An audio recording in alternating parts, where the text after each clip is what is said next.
Metrópole Entrevista.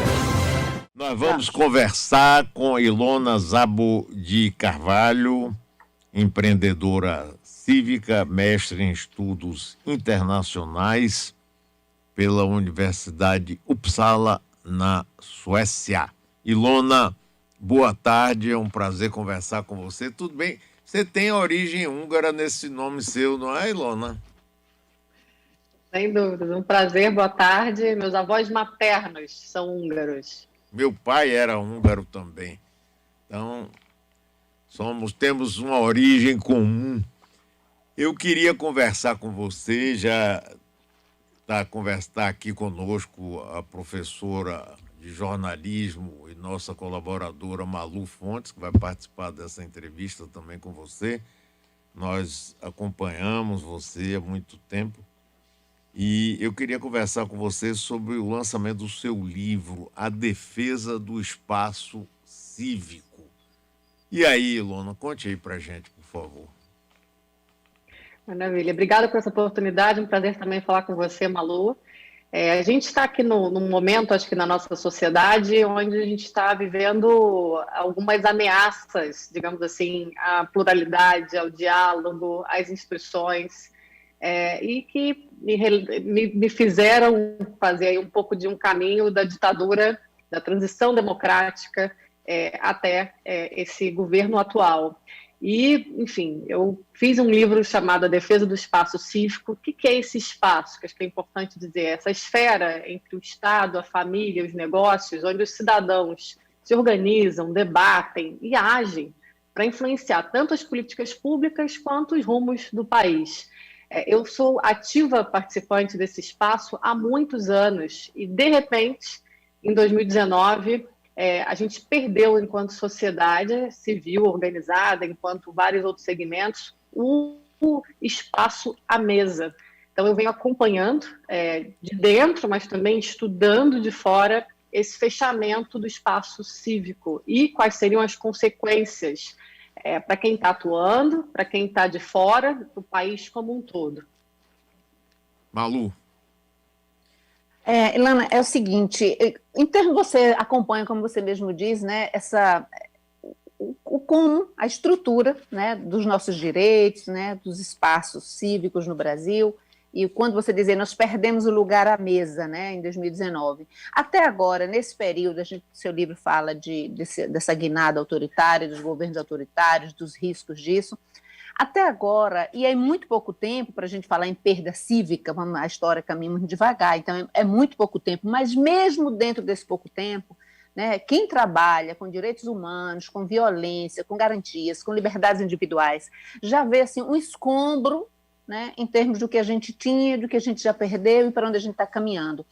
Quais foram, nesse período tão curto de tempo, nossas principais perdas? Perfeito. Acho que é muito importante dizer que, enfim, alguns setores, alguns grupos que estão sofrendo mais diretamente os ataques e uma série de estratégias que são desse fechamento, a gente pode dizer as lideranças da sociedade civil, os jornalistas, acadêmicos, cientistas, artistas, mas que a gente já vê a perda direto nisso em qualidade, por exemplo, da transparência dos dados públicos, da qualidade das políticas públicas e de um movimento também que a gente está vendo muita gente deixando o país, a gente chama de fuga de cérebros, tá? Então, a gente acompanha que, digamos assim, ataques que antes eram retóricos e algumas tentativas também de ir fechando esses espaços de troca, os espaços de controle externo, a transparência que é tão importante num governo democrático, deixa também de ser só, digamos assim, da retórica, e a gente começa a ver isso acontecer na prática. É importante, Malu e Mário, dizer assim, para os alvos em geral, são pessoas que se colocam, que estão públicas aí num debate, e que muita gente fala assim, poxa, mas essa pessoa está ali, está sendo uma oposição de ideias. Isso é muito normal numa democracia. De repente, a gente perdeu a capacidade de ser, digamos assim, vozes críticas, de trazer dados, informações importantes para que sejam levadas em consideração quando a gente está falando aí de rumos do país, sem ser atacado. E a gente sabe que a esfera virtual, essa esfera digital,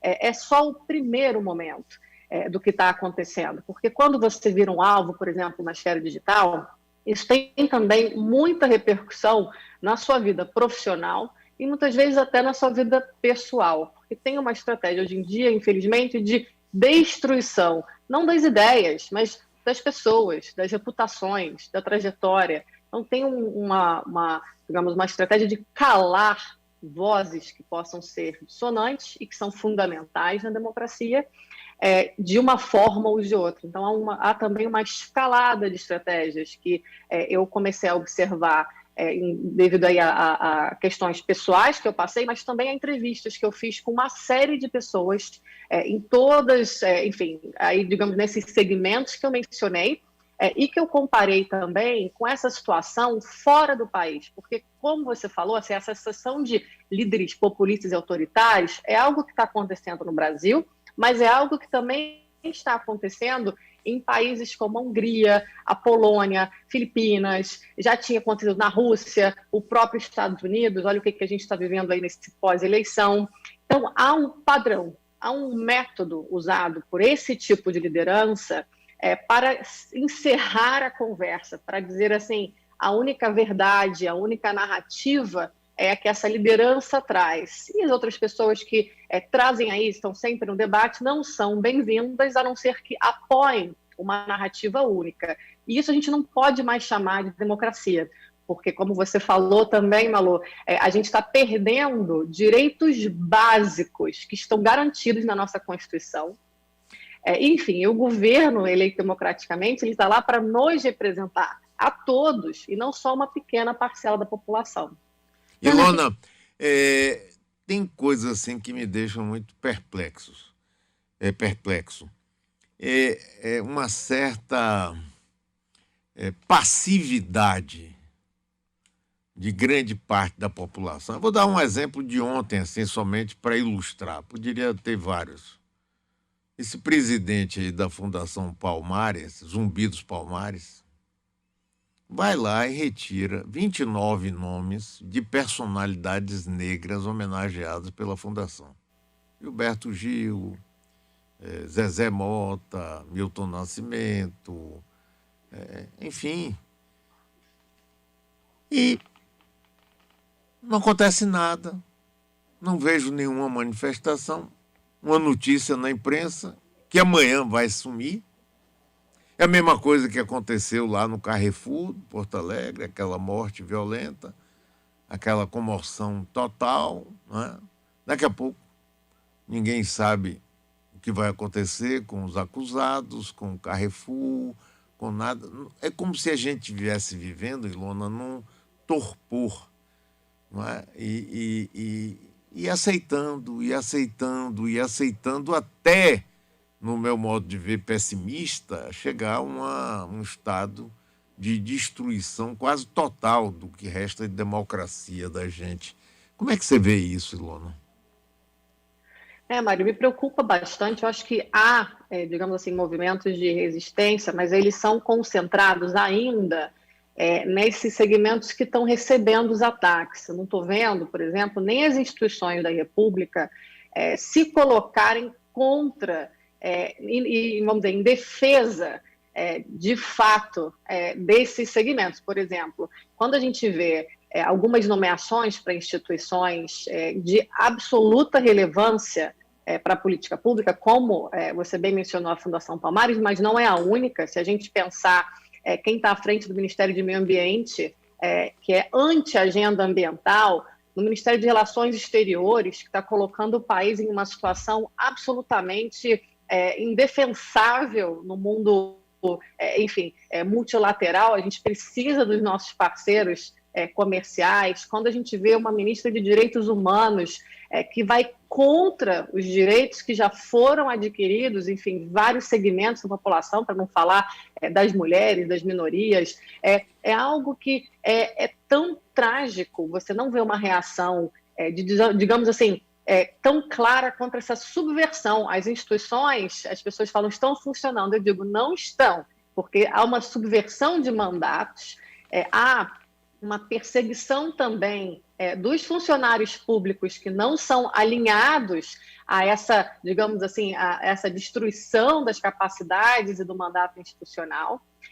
Isso tem digamos, por mais que leve tempo para destruir, eu diria que, observando esse conjunto da obra até o momento, a gente andou muito rápido nessa erosão democrática. A gente está aí há menos de 2 anos de governo, e o que a gente já conseguiu aí ver de destruição e de perda de participação, desde essas questões institucionais ao fechamento dos conselhos, dezenas de conselhos foram fechados. Então, de fato, assim, perdemos o lugar à mesa, a gente não tem interlocução hoje com o governo federal enquanto sociedade, a qualidade mesmo das políticas culturais, enfim, é algo que é impensável. E você vê um governo negando o racismo, num país que não fez ainda o que precisa fazer de reparação em relação ao nosso legado da escravidão.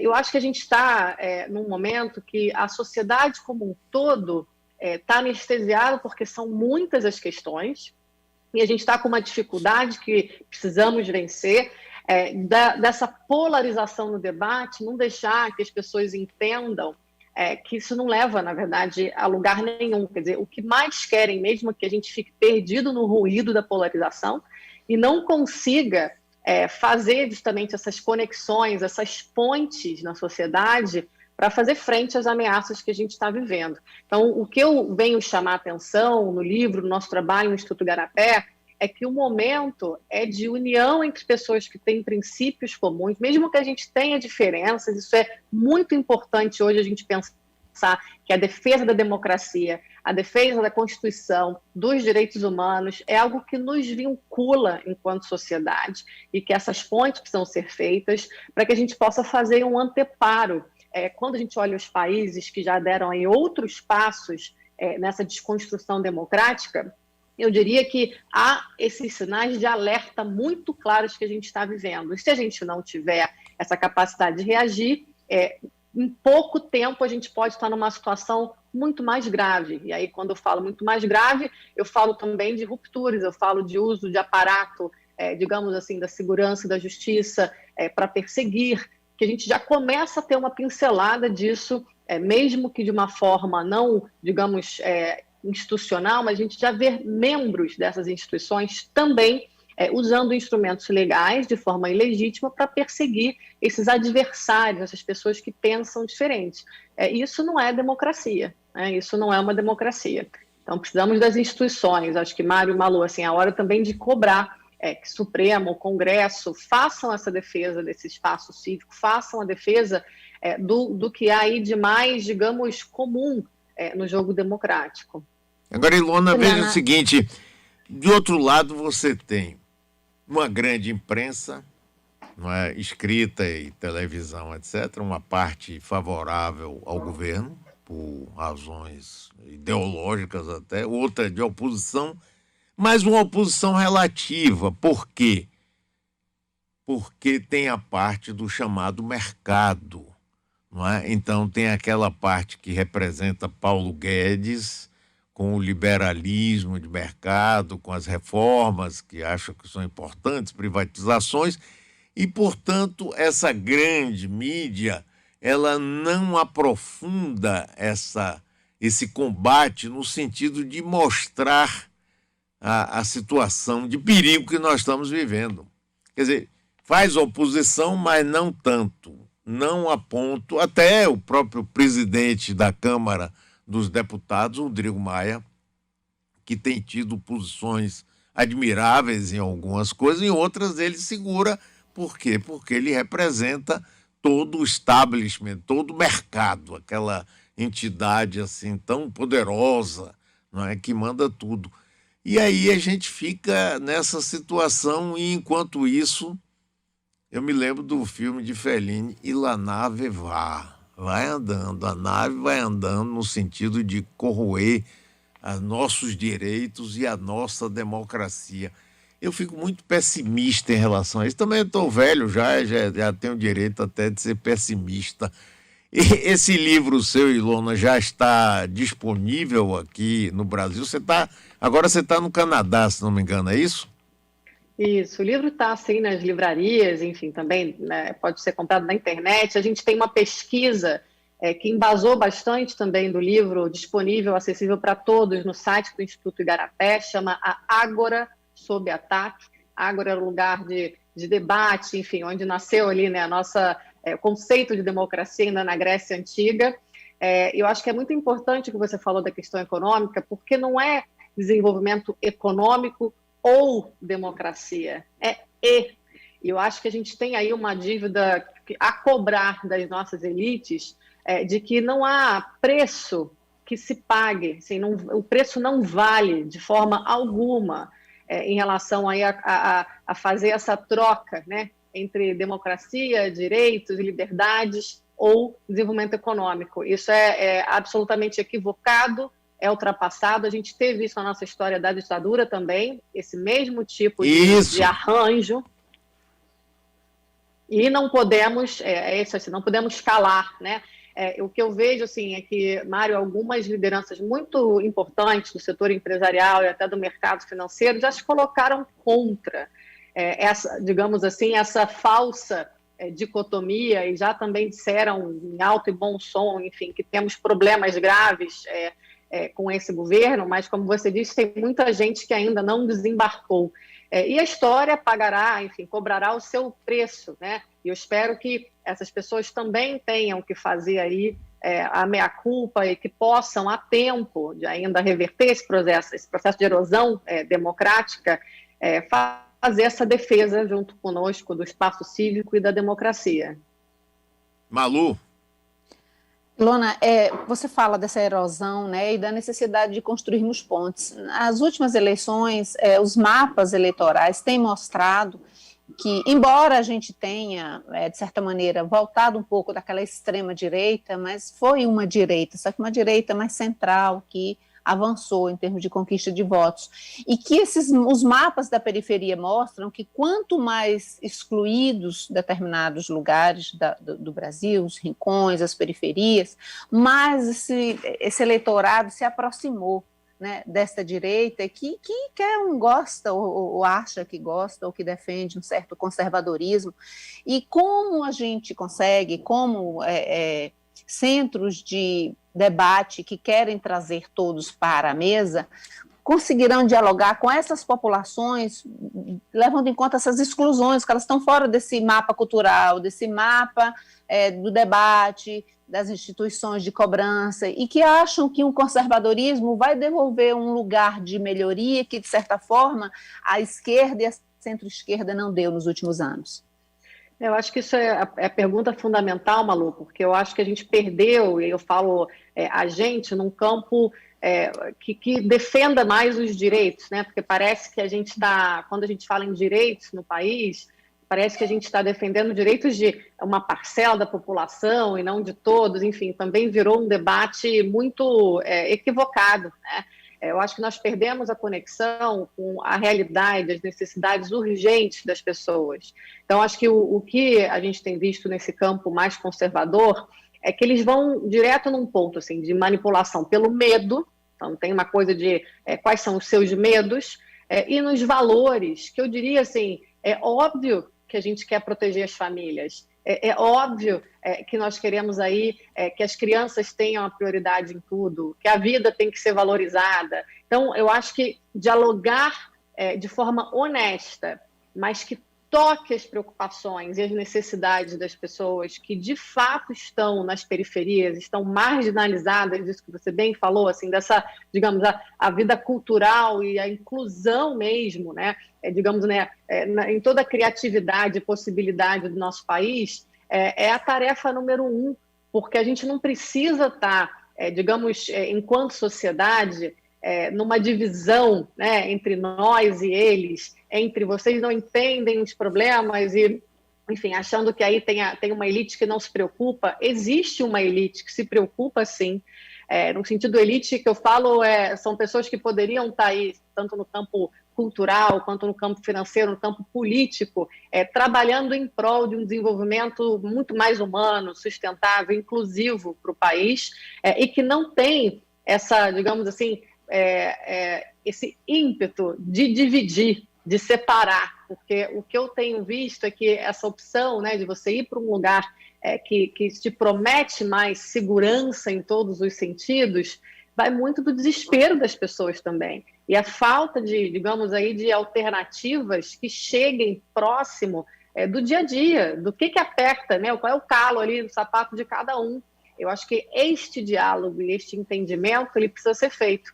E a gente tem um desafio aí das redes sociais que hoje, né, assim, essa intermediação mudou, as mídias tradicionais já não chegam onde chegavam. Então, e o campo conservador tem usado de uma forma aí, digamos, não diria republicana, mas tem usado com mais sucesso esta outra forma de comunicação, que serve, como eu disse, para dividir, para pluralizar, enfim. E não estou dizendo assim, são todos conservadores, porque a gente tem uma centro-direita que é democrática e que poderia estar Claro. aí, né, numa construção.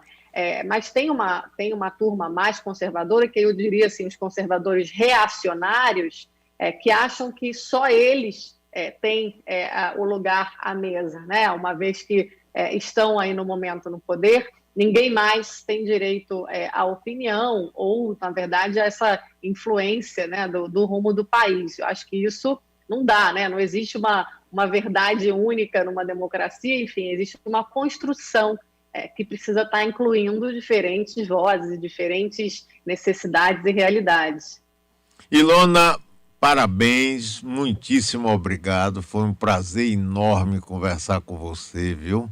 Vamos recomendar aqui o seu livro, A Defesa do Espaço Cívico, e espero que a gente volte a conversar muitas vezes, viu? Um grande abraço para você, Ilona. Muito obrigada, um prazer, Mário e Malu, e sigamos juntos nessa defesa da nossa democracia.